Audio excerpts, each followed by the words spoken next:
အားလုံးပဲမင်္ဂလာပါခင်ဗျာဒီနေ့တော့ပြုံးလင်ကအရန်လာတဲ့ရေပြန်တောင်သွားတဲ့လမ်းလေးကိုပြောပြပေးမယ်နော်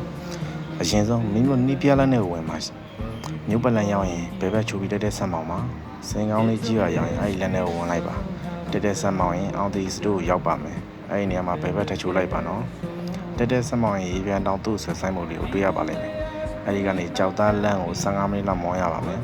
ကားရမ်းနေရင်တော့နည်းနည်းစင်မပြေနိုင်ပြီးလမ်းကအတက်ဆင်းလေးရှိပါတယ်ဗျာလမ်းဆုံးရင်ကားဆိုင်ကြီးထားခဲ့ပြီးလမ်းဆင်းရှောက်ရပါမယ်ရေတုံက9ဆင်းရှိပါတယ်ဗီဒီယိုတွေကရန်လာတဲ့အဆင့်ကိုရောက်ဖို့ဆိုရင်တော့25မိနစ်လောက်ဆင်းရပါလိမ့်မယ်လမ်းကမဆတ်တဲ့နေရာရေဖြဲရတဲ့နေရာနဲ့တောင်တရရဲ့နေရာလေးရှိရကြောင်းအမြင်ကြောက်တဲ့သူတွေအတွက်တော့နည်းနည်းအခက်အခဲရှိနိုင်ပါတယ်မိုးရင်းဆိုတော့လမ်းရမ်းချော်တယ်လို့သတိထားပြီးသွားကြပါနော်အားလုံးပဲဘေးကင်းလုံးညုံလေးဆင်းပြီးတဲ့ခီးလေးပြကြပါလိမ့်ခင်ဗျာတခုတော့ကြံခဲ့သေးရဲ့နော်ရေထပ်ပြန်လာလည်းမရှိသလိုသူလည်းပြန်မလာတော့ပါဘူးညောင်လည်းမနေပါနဲ့တော့နော်ညီကိုတို့ကျေးဇူးတင်ပါတယ်ခင်ဗျာ